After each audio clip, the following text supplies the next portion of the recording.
Let's revisit this example. We have already seen this grammar before. S produces ASB, S produces A produces AA, or A produces epsilon. The language represented by this grammar is AM, BN, MN greater than equal to 1 and M greater than N. So, more number of A's than B. Now, one thing that I would like to bring to your notice as far as this grammar is concerned is about epsilon productions. See, epsilon indicates empty string, no symbol.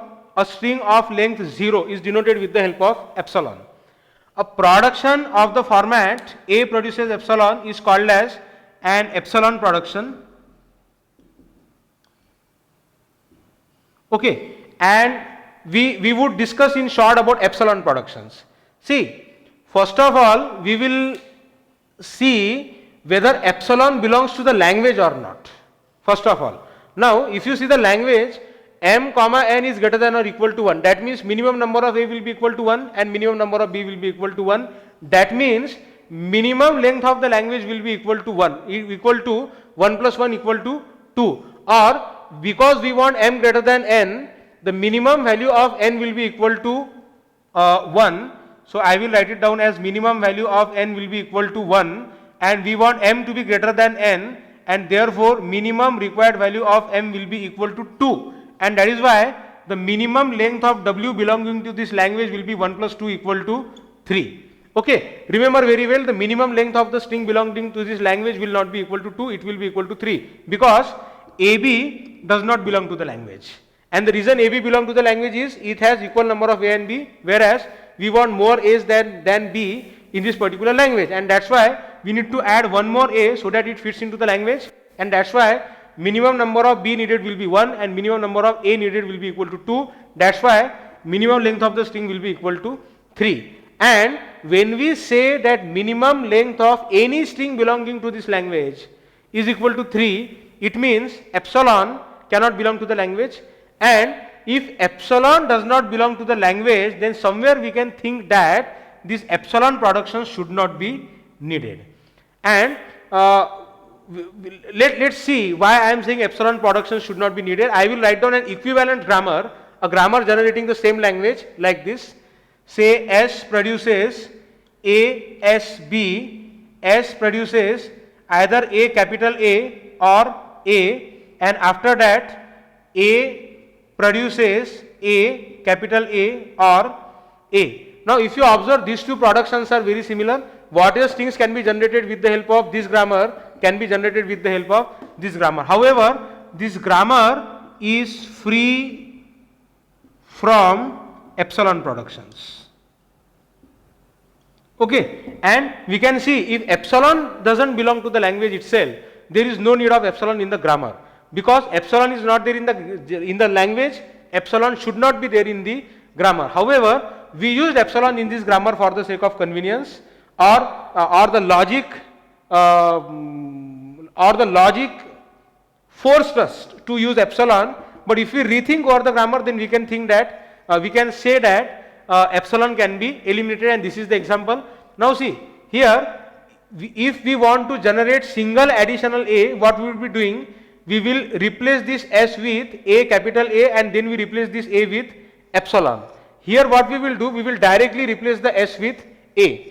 Or let us see what will be the derivation of AAB. The derivation of AAB will be like this: S produces, or we will check AABB, A cube B square. Okay, let us generate this A cube B square. It will be ASB, then ASBB. Now we need an additional A, so this S will be replaced with A capital A.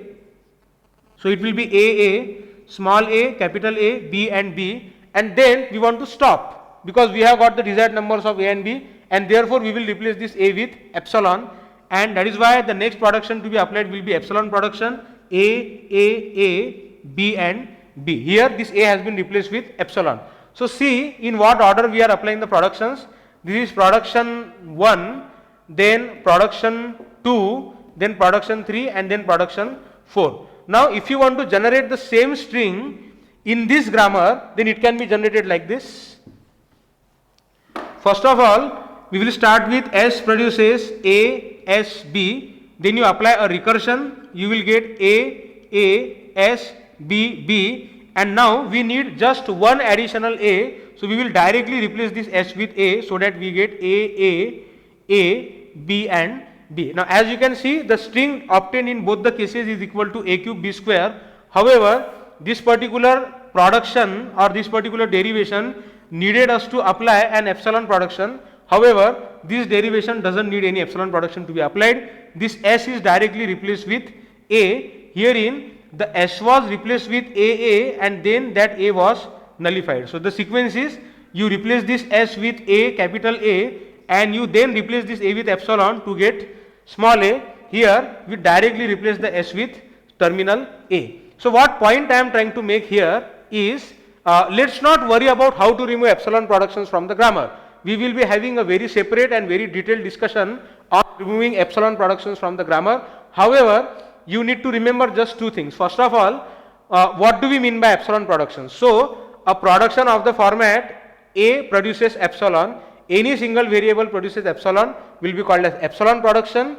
And second, whenever epsilon does not belong to the language, whenever epsilon does not belong to the language, then epsilon productions can always be removed from the grammar.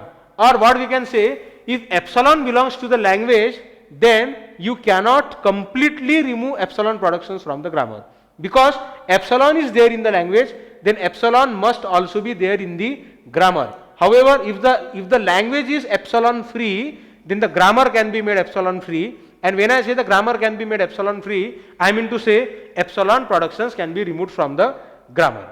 Okay, so what is the fundamental point here? Epsilon productions can always be removed from the grammar if epsilon does not belong to the language. Thank you.